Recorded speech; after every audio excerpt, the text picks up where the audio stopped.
Hey guys, I've been working on a 2014 Jeep Cherokee for the last 2 months. The service four-wheel drive light came on. I'm hoping that this video helps somebody out. I am not a know-it-all when it comes to these things. However, over the last 2 months of dinking around with this thing, I've learned a lot.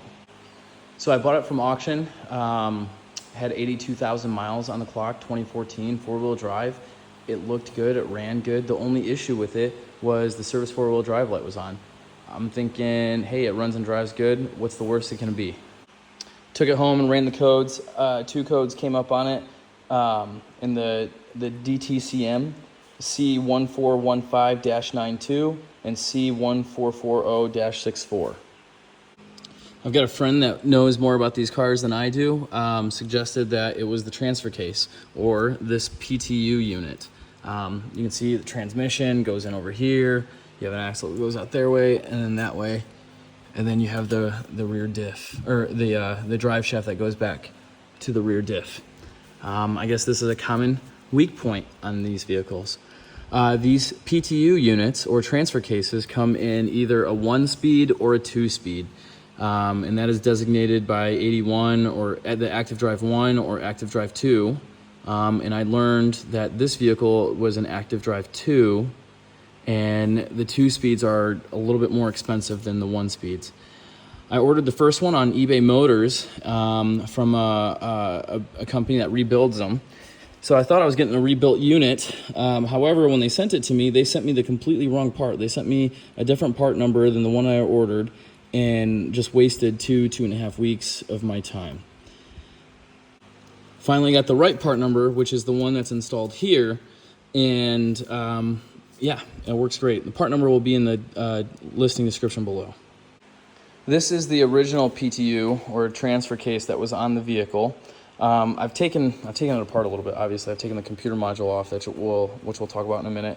But something that I was kind of concerned about was this paint marker on here, and then also this top bolt was missing in the vehicle, which tells me that in the 80,000 miles, the 80,000 mile life that it had, this PTU is probably a replacement. Somebody got in there and didn't put that top bolt back in. And this was probably a junkyard or a scrap part unit. Now, if you remember a second ago, I said that the first PTU that I purchased was the wrong part number. And the company that I bought it off of, they suggested removing the computer, which is that module over there, from the original PTU and putting it on the one that they sent me. That didn't work either, needless to say. Anyways, since I had this one off, I got around playing with it. You know, as you can see here, like, it spins. Things are moving pretty good. When I spin the drive shaft here, you can see that spinning. And this all goes, you know, it shifts pretty dang good in here. Everything is smooth. I don't hear anything grinding or clanking or not working. So anyways, I think this unit is actually still good, which made me turn me on to this computer module thing. So this comes in the vehicle like that. I've obviously taken it apart because I wanted to inspect it and see, you know, how it works. These shift forks are obviously down in the PTU. They're getting oil splashed on them all the time, and all of these springs in here are getting splashed with oil. And then you have this rubber seal, and then this pocket right in here that has around this whole square. This is not supposed to get gear oil in it. As you can see, it's wet. I've had this open for a couple of weeks and it's still wet, which confirms that it is oil that got in there. So what I think happened is oil got in there and cooked this little motor. If I were doing this again, I don't know if I would spend, the $2,000 or whatever it was on a new whole PTU unit. I think I would start with a new computer module and swap it and put it back on. If I get another one of these Jeeps, I might, and I have another problem with them, I think I might do that and try it with this. Anyways, now that I got the new PTU on there, all my problems weren't solved. The car would shift in and out of four-wheel drive just fine, but would only work for a few minutes when you'd first turn it on before the service four-wheel drive light would come back on again. And then, all the four-wheel drive functions wouldn't work at all. The code that came back was C1415-92, and my buddy thought it was still the PTU unit. So what he did was, there was like a little electronic clip right here. He thought there was a bad connection, which there probably could have been a bad connection there. He changed the pigtail to it, chased down some other things, and still couldn't figure it out. The car would still have the service four-wheel drive light come on. You'd turn the car off for a while, turn it back on. The service four-wheel drive light would be off, but then would later kick on as soon as you start driving it down the road. So anyways, unfortunately, he gave up and suggested taking it to the dealer. Took it to the dealer. Dealer says, good news, your PTU is good. However, your problem is back here. Your problem is the rear differential. They tell me that they told me that the rear diff is no good, and that to get it replaced, to get this fixed, this unit right here would be $4,800, and they wouldn't be able to get a new RDM or rear differential module unit, whatever you want to call it, until spring of 2026, which is like almost a year away from now for an 11-year-old throwaway Jeep. Okay, so how the dealer basically said how they told me they came up with this differential being bad was they pulled these check plugs. One there, and there's one there to check the gear oil. They said when they pulled the check plugs, the gear oil looked okay.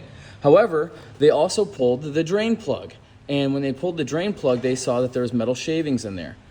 I didn't want to argue with the guy on the phone, but I didn't see a drain plug on this whole unit.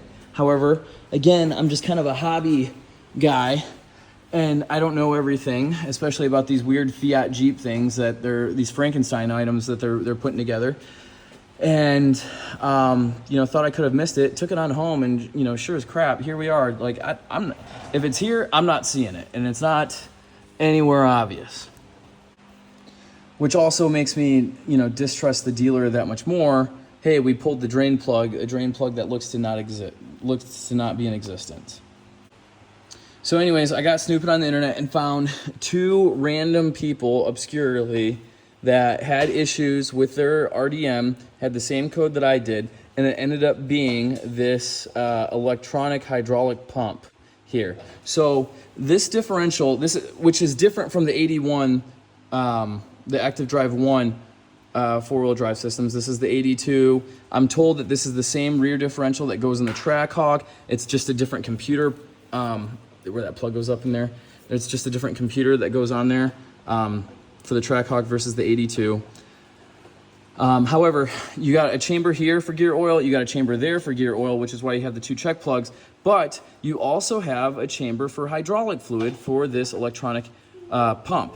And when you put it in four-wheel drive, or when the car senses that it needs to be in or have power to the rear wheels, this pump, it moves hydraulic fluid to engage some clutches to lock these wheels, or to deliver power to the wheels. I took this out. This is a pressure switch that I guess tells the computer that there's pressure in the system, so it's good. I took that out, and I essentially had nothing come out. Literally that much green stuff. So anyway, I took this out, got a new one, and put it on there. And then to refill it with this hydraulic fluid that needs to go in there, it's up here. Let's see if I can get my flashlight to turn on. All right, so we're still underneath the differential here. That hydraulic fluid needs to be refilled right up top here. As you can see, there's that black lid. Let me see if I can reach my hand around. There's that black lid. There's 4 screws that hold in place, 1 in each corner. I believe they were number 3 or number 4 Allen wrench. Everyone says that you need to drop the differential like 6 inches to be able to get this off. I saw one guy drill holes in his, where the spare tire goes right up here, to be able to access the back two screws to get this cap off. I was able to do it with a regular Allen wrench. Once you get the short end of the Allen locked into one of the screws here, you're able to spin the whole Allen all the way around. And I was able to get it off. You get this lid off. There's a blue little plastic membrane thing that you have to be careful to get off. And then what I did was I used just a hand pump to get the hydraulic fluid back in there.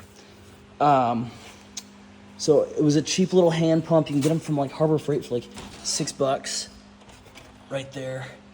And the fluid that I put in, I saw one guy on TikTok. Yeah, I know, TikTok. You can roast me in the comments. Use this stuff. And so anyways, what I did was I just pumped this up into that reservoir, got it full, and then you have to bleed it. If you have the alpha OBD2, you can, tell the computer to bleed it for you and force it to bleed. However, I don't have all of that. So what I did is I got in the car with the lid off and with this cap off, this top cap off here.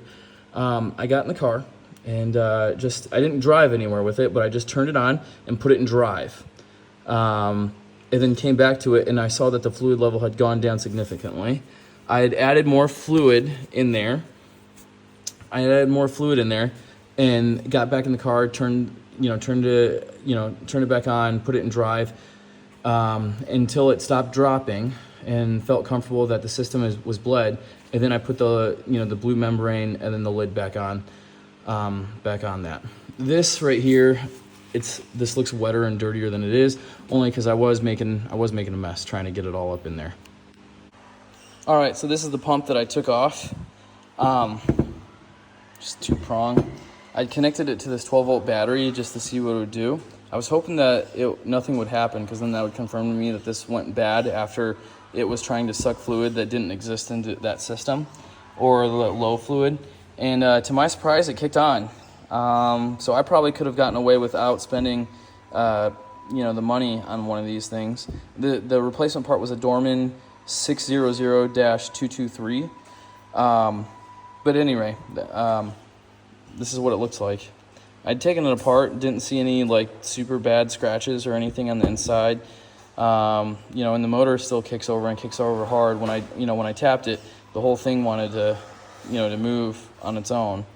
So anyway, probably would start with the fluid next time instead of just jump into one of these motors. So anyways, after I got the fluid in there and everything last night, got it all buttoned up and put back together, I went and drove it around. The vehicle works. No idiot lights on the dashboard. 4-wheel drive works. All the modes for 4-wheel drive work. 4-low, sand, snow, mud, whatever, all the different terrain options and everything, they all work. The car shifts in and shifts out. No weird noises, no weird grinds. It works the way that it's supposed to.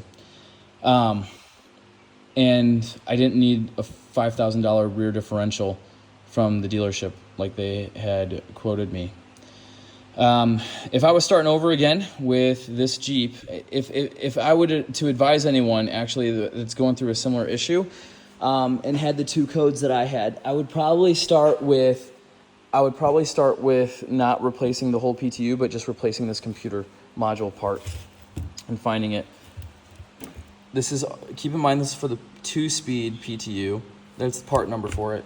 And I would be looking for a replacement one of these here, and swapping that out, because I think, as I showed you earlier, this all shifts just fine. I think this is actually good.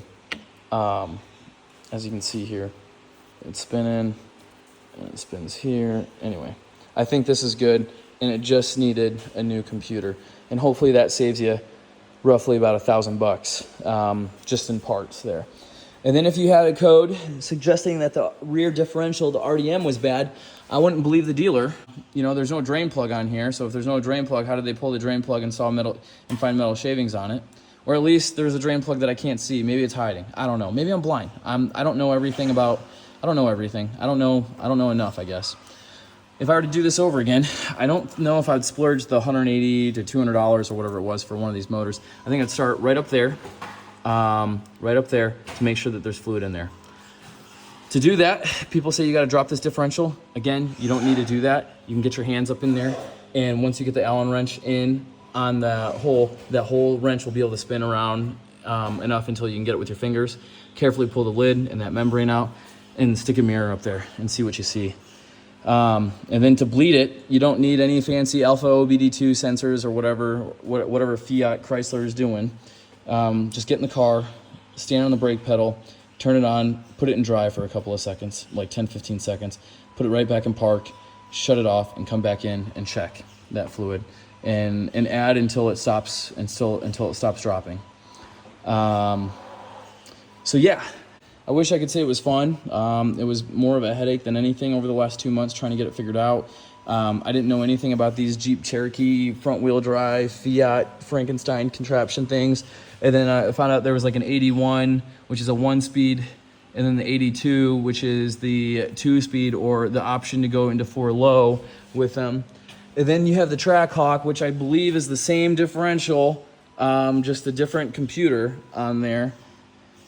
At any rate, if you found any value with this video, and if this helped you out in any way at all, please like and subscribe. You know, the more likes, followers, comments, even the hate comments, or even the comments suggesting things that I missed, because I'm not the most knowledgeable person about these things. If you found any value in it, please like, comment, subscribe, interact with me here. I don't know what YouTube's going to turn in for me, but I'm hoping to make more videos like this.